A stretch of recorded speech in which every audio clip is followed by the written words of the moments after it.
How you doing, man? Yeah, I'm good, mate. Yeah. So basically, we've had some discussions individually and collectively in our own kind of networks and community, and that's a really good platform for us to kind of air these discussions, really. And I think it's a vital time to be talking about some of the factors that we're both seeing and hearing within our own communities. And young people, what are you hearing? What are you seeing? What's your take on things? Yeah, like I said before, but young people, there's an age gap difference, like compared to when we were kids to now. When we were kids, we get a smack on the bum. Let's just say that. Discipline is different. There's a lack of discipline or a lack thereof. There's ways and means to handle things within the home, within the community, and it's not being handled correctly. The broader community, let's just say the multicultural community, come here. They start a new life, and because they're so strict and focused on getting themselves set up, a lot of the young people disconnect from mother and father at home, and they seem to lean towards more of their brothers and sisters in the community, which again, coming from wherever background they're from, there's usually traumatisation in their life, man, some sort of trauma that they've gone through. And leaning on them, on their brothers and sisters for guidance, for family, for companionship. It's probably not the healthiest thing. It needs to start within the home. And parents are detaching. I see a lot of parents are detaching from their children through the fact that they're getting caught up in their work and just really becoming, just focused on driving the family to where it needs to be and not really focusing on, their time off from work and clocking off when they get home and giving time to the kids and compassion.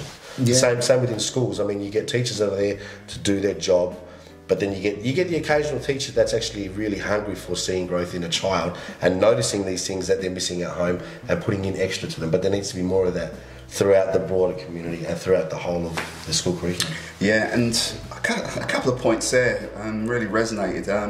I think when you talk about the migrant community that have come through, I come from a migrant background myself in the UK, so I know what it's like to be a first generation into this Western world, especially if you're coming from, a country not kind of like America or the UK or Europe, or if you come from Africa or the Middle East or somewhere, your way of living is completely different. Yeah. And now your parents have brought you here, and I think it depends how you come sometimes, and the perception, if you're an economic migrant, you've come over before, you've done your recce, you've looked around, and you've used it as a bit of a holiday as well, and you decided where you're going to live, you sell a house, you come back over. There's a different mentality. If you've come here through displacement or asylum, something like that, there's a real big difference, because would you have been here anyway, depending on your circumstances? Exactly. So the mentality, how you arrive,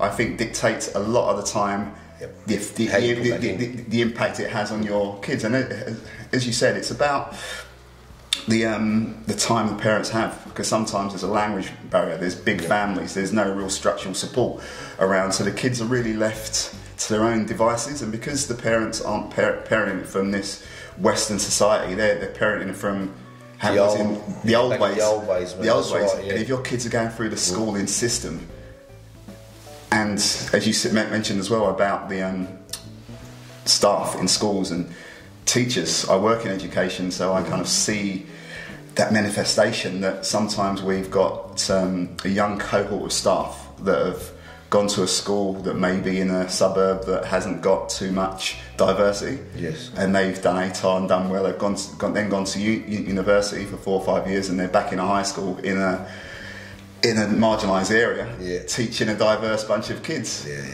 When their whole social background, they probably don't have anyone from a diverse culture in their background. So how are they then impacting their teaching? And are they teaching based on some perception?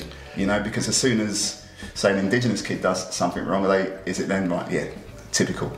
Well, that's the thing. You're painted with that paintbrush, aren't you? Yeah. And that's where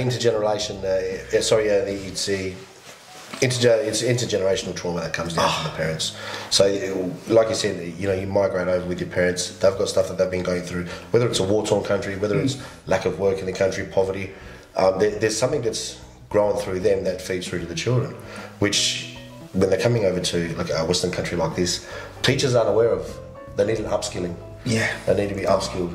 So there needs to be some sort of refurbishing of the curriculum, getting teachers to be upskilled. Yeah, for sure. And also, that I think we need to change that narrative around every single person that comes via asylum is fleeing a war-torn... Yeah, it's not always that. It's not always war-torn. And it's a small percentage, you know, because I saw a stat, I don't know, probably about 4 or 5 years ago, that there's more overstayers that come on a plane via Europe, England, Ireland, Germany, whatever, that actually overstay their visa than someone coming on a leaky boat. Yeah, so that perception, someone, you know, they're in Christmas Island, and you've got these Europeans or wherever they come from, South Americans, sitting happily and working on building sites, and you know, just invisible. But the moment you've come on a leaky boat, you know, which is, and it's portrayed in the news as such. The media are very bad at this. The perception is huge. So all this goes into painting such a narrative around young people that are going through this, and you think that already there's been perceptions made about them. So if society and the schooling system, which is there to produce the next generation of people that are going to be empowered to do amazing things, if they're not getting that there, where are they going to feel empowered and feel that sense of community or that sense of belonging? That's where it leads to the schoolyards, in turn leads to the street, in turn leads to gang formation, crime, drugs. The feeling of being part of, you know, it should start at home. Yeah. It sometimes, you know, there's a majority of the time I should say it doesn't really start at home. Parents are set in the old ways, especially our parents. Yeah. My parents, God rest their souls when they're alive, my dad was set in his old ways. Yeah. And I rebelled and I did things myself that I'm not proud of. And I see nowadays it's actually filtering through to the next generation. But again, it needs to start with the elders. Whether it's teachers, whether it's parents, it needs to start with, let's change our mindset and approach to these kids and get rid of, you know, the way that we are used to being raised or we are used to raising, and start taking on board the fact that this is a new era and there needs to be a softening of the approach. Not so hard, you know, hard-assed approach. It needs to be a bit more softer and a bit more understanding. These kids are turning to each other in the schoolyards and finding that there's a lot of love coming back from their mates in the yard and whatnot, and they're seeming to cling together a lot more out of school, which in turn is forming their family units in the street, and it's causing a lot of havoc. Yeah, and I see this gang formation or mentality, and because we've got, you know, the internet now, you know, a lot of these ideas and mannerisms and behaviours are coming from like Europe and the US, so they're thinking that is what life is. It's normal. Where I think in Australia we've got an amazing opportunity to change that way young people see themselves, because it's this idealist kind of thing. They see the Americans doing this whole gang thing and the music and the rap videos, and all that kind of stuff, where the ability to define a young Australian person is, you know, I think the perception before I came here was a surfy kind of dude, and it's so curly blonde hair, and it's so different. And see when you get here, and as the world is now becoming a bit more connected, and we don't have that. Well, Americans like that, and Europeans like this, and to an extent that they're there. But I think we're getting closer as young people across the world are listening to the same kind of music. They're into the same fashion. They're talking a slang that's not like we were speaking when we were young. Yeah. And so I think in Australia we've still got an opportunity to influence and change and create like an Australian movement of young people that doesn't have to be a criminality around, you know, drugs and crime and looking at the short term. Because I think a lot of migrants, pretty much like yourself, you know, and myself, we were based on we couldn't see any real opportunity long term to achieve stuff. No. So our mentality was quick money. You know, how can we get quick money? Because everyone around us was getting quick money, and our things that we looked towards was looking good. You know, it was the status you had to uphold. Yeah, we'd rather have gold and a nice car, and instead of the you know, our intelligence being focused towards building long-term wealth, as in the stability of you and your family, your own family that you're going to have, and the simplicity of having a home, having a job, being able to go and get a coffee, going to the movies, going for a bite to eat with your missus and some friends and their partners. All this normality seems to be missing. Everyone wants this big pot of gold immediately when they're 16, 17. This whole journey it's a now thing. Yeah, this whole I want to put in the work. Yeah, this whole journey of acquiring and just being part of a community seems to be fading somewhat. It's about that quick, I look like this, I've got, look at me, rather than... Yeah, well, you've got this person I'm following on Instagram that's got 1.5 million followers, and I'm wearing the same jacket as this person. Yeah. You know, I mean, I'm going out with this attitude, my chin up, that I'm actually, as the young people call it, I'm flossing. Yeah. You actually need to pull your head in and look at yourself. These young guys and girls these days, they are fed off the media. That's the problem. Yeah. We can't stop them from watching what they're watching, but we can invite them into the world that we were from and to see how hard we'd had it. But then again, it's a free will thing, which is pretty hard to get through to them. Yeah, and as you say, it was tough. Their own choices. Both our upbringings, different sides of the world, are, in some ways very similar. The street spoke to us, it kind of it gave us a lot as well, amongst the bad stuff. There was some good stuff there, and I'm sure, like yourself, we're not saying we've got to go back to the old days, it's got to be like that. We want to take the good stuff. We want to be able to say, listen, we know through experience, and that is the guidance. I think the phrase, the lived experience thing now is huge in the workplace, in people going and speaking to businesses and stuff like that, about people that have walked that life, to be able to go back and feed some of that, but said in a way that the kids are going to understand. And you want to be able to gel. It's not, you want to speak on their level, basically. Yeah. I'm in a position at the moment now where I've been a counsellor now for a little over a year, nearly coming on to 2 years, and I've stepped out of my comfort zone, and I'm stepping on board with Thrive Integration, and that's a platform that's actually taking men from prison, and we're trying to show them a new way of life. It's not faith-based, but our testimonies are faith-based. Yeah. And it's showing these guys that there is a way out, but it doesn't need to get to the point where they're in an adult prison before they get taken. There needs to be some more platforms like this for the juveniles, I think. Yeah. There's one going at the moment. I'm actually working with a beautiful man, Chris Bowen. He started this. This is part of his journey. He was an ex-detective for 15 years. He's now helping a multitude of people that are coming out of the prison system and helping them get their lives back on track. It's showing them compassion, showing them love. Yeah. It's showing them that there is a new way. For us, for me, it's a new way through God. Yeah. God's the answer for everyone, I believe, but for the person that I'm sitting next to, and I can mention that to them, God's probably not the answer for them.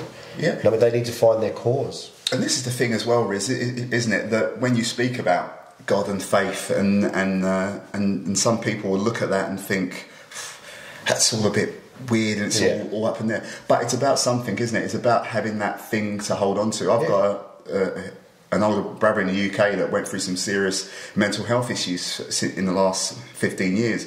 And over the last 7 or 8 years, he has found faith. Yeah. And that is the thing that has given him a sense of purpose. A sense of worth. A sense of worth. And without that, who knows? His path may have been the same. He might have been isolated, which is another cause of severe mental illness. So, but this has given him that. So if that works for someone, that's great. So I don't think we should be ever anti something that's going to help someone. Of course. And I think our thing should be is try to invite people to explore things that they're going to link with them. And I think the next thing I want to move on and kind of just move forward on is when you spoke about the stuff that you're doing, is about the current programs or lack of programs, or how we see programs. And from my perspective, I'm speaking to the police a fair bit and other industry about how we can do things differently, because what I'm hearing, and I think over the last 3 or 4 years, the commissioner has stated that he wants to drive the diversionary thing. So let's try and do stuff before they get in trouble.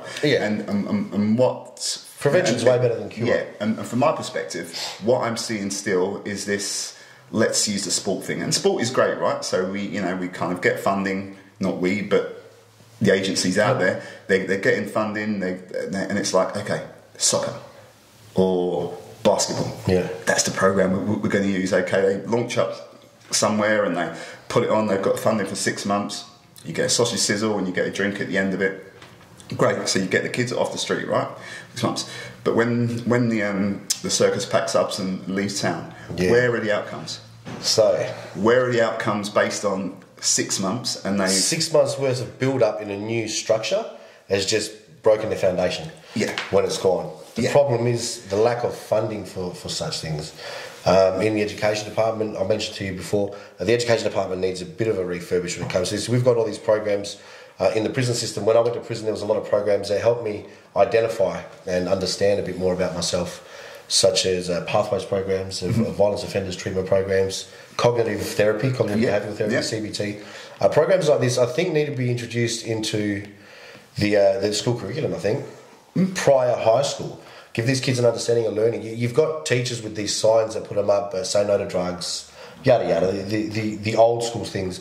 What's needed is actual group settings a couple of times a week on what drugs actually do to a person and to the family and the broader community. They need to see and understand what the ripple effect is and how it impacts not only them but everyone around them, and then everyone around them. It's a continuing thing. Schools lack funding for this thing, and I think the problem is, again, Parliament. It all comes down to a person being in prison. The one person being in prison is worth a couple $100,000 a year for taxpayers' money. So it's a business, ultimately, you know what I mean? So we need outside resources to come in and say, hey, we know what the problem is. We're going to invest in this school to bring these programs. The problem is getting to them. Yeah, and like I said, that the traditional, or not the traditional way, the old school way of like using that basketball or sport, that was happening when I was a young kid. And this was many years ago, you know, and it was fine at the time, but with all the advancements in technology and the way that we can do things and the stuff that we've learnt since then, why aren't we putting that into it? And I'm currently in a process of creating a program that's going to really work on a young person's passions, and so we're looking at partnering with our sporting codes. But that's what the best thing would be to do. Yeah, we had the Ricky Grace basketball camp when I was a kid.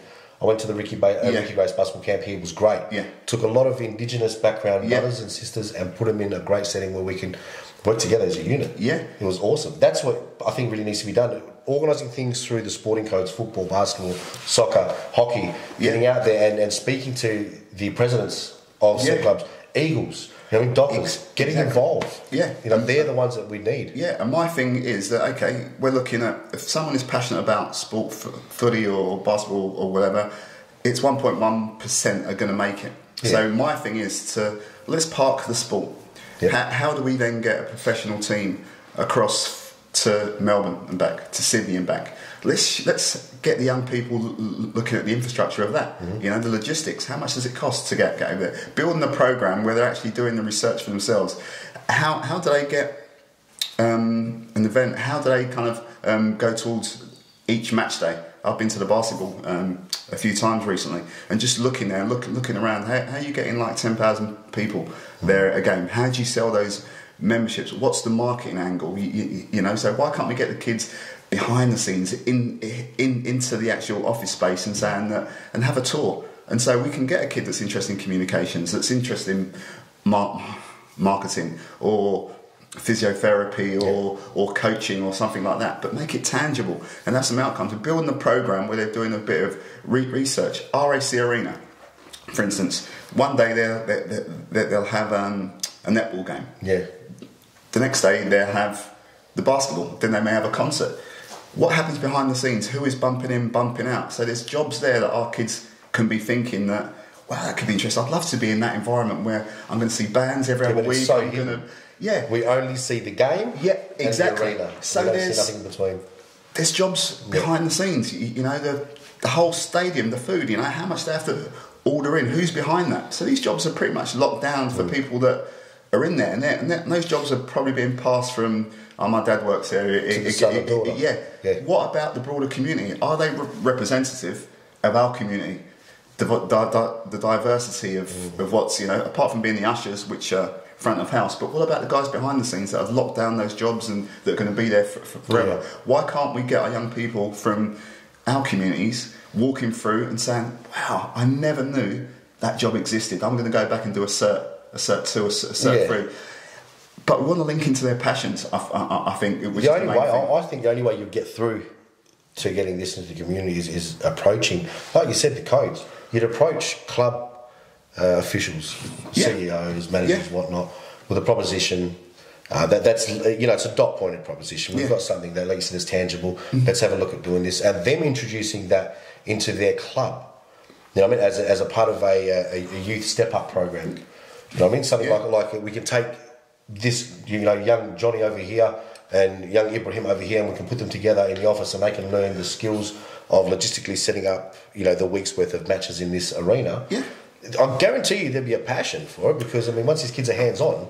Of course. And what's the kind of thing around diversity in the workplace? Where you have people from different backgrounds and genders, and they're in a decision making. If you're just got like a panel or a committee that are Australian and white predominantly, and if we've got nothing from someone that looks different, that thinks different, that can add so much to that thought process and the design of how the Eagles want to do stuff, how they want to go to community. So we've got to start getting people with different thought patterns in there. How can they take the game? How can we make it broader? How can we get more women in the introduction?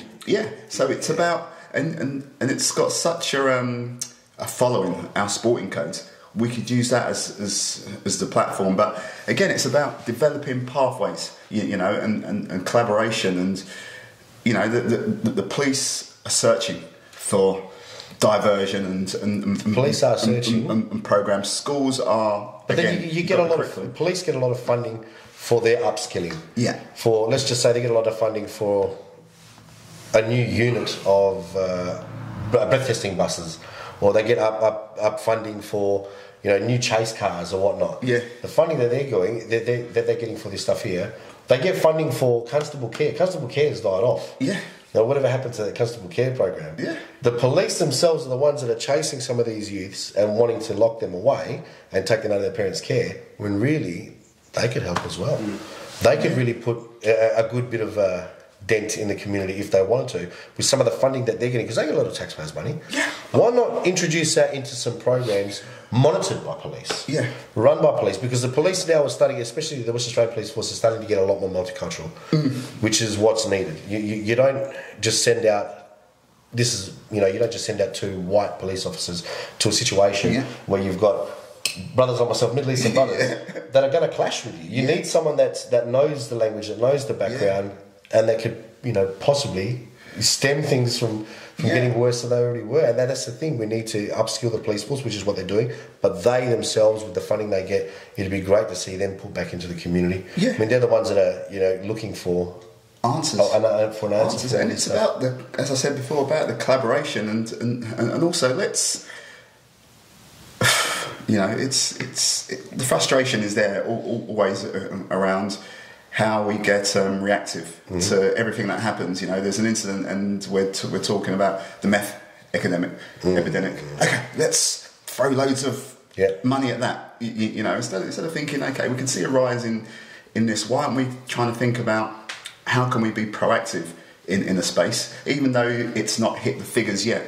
But I think we're constantly thinking about just reacting and just putting, spot checks on stuff and just like putting something over it, putting over it. Okay, that's okay, and it looks good when we're reporting. Blanketing. Yeah. So all we do is report. Yeah, we've had a downturn in blah blah blah because we've thrown 200 police at that issue. But that's the thing. That's their paycheck. Yeah. So they're really not looking for the answer to the solution. They're actually just looking for a band-aid for the moment, when they really could be doing something, stemming it at a young age. Yeah. They get all these drug raids, 3 million in a truck or 5 million in a truck. Which is...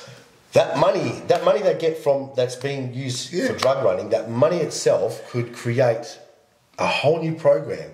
$3 million is a lot of money to create a program. That could be a 5-year program.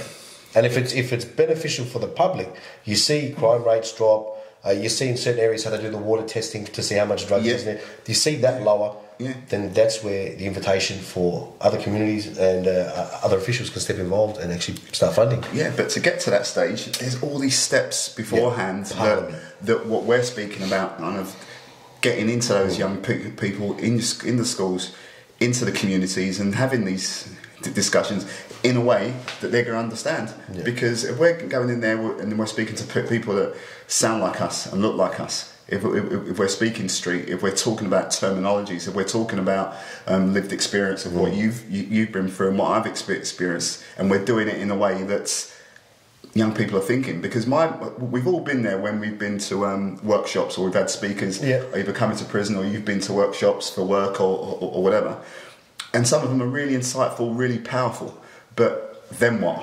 So my thing is, instead of like keeping someone there for 3 hours and telling them how bad it is, why aren't we taking people on a journey? Walking alongside them. Yeah, why aren't we going into schools like every quarter and spending an hour and then coming back in Q2 and then saying, let's reflect on some of the stuff that we spoke about. How many of you have had that experience, or what have you seen? And if you've got that relationship with those young people, they will say, yeah, Riz, man, yeah, a couple of my boys, they were out, and there was some this there, there was that there, and we held up someone, and we did this. And we're not there to say, well, we're going to call the police. You're going to say, how did it make you feel? Of course. You know, how did it make you feel? Do you think that there's any longevity in it? Because one thing I say to young people, no matter you're out there doing whatever and you've got a grand or two and you've had a good couple of months, the police have to get lucky once. You know, and you've got to be lucky every single day you step out there, and the paranoia that's attached to that, where you know, or you're not that skilled at what you do, and you get complacent because your money's everywhere, you're showing everything, right? Yeah. And you're doing all your stuff at home, you know. And so, I mean, criminality, you know, there are some good criminals out there that are quite smart and intelligent that never see any of the products, right? But then there's the guys like the young people we're speaking about, the foot soldiers, they're replaceable. They're just churned through. Expendable. As soon as one because comes the next generation's ready to go. Yeah, so those are the conversations people need to be having, relatable, but constant.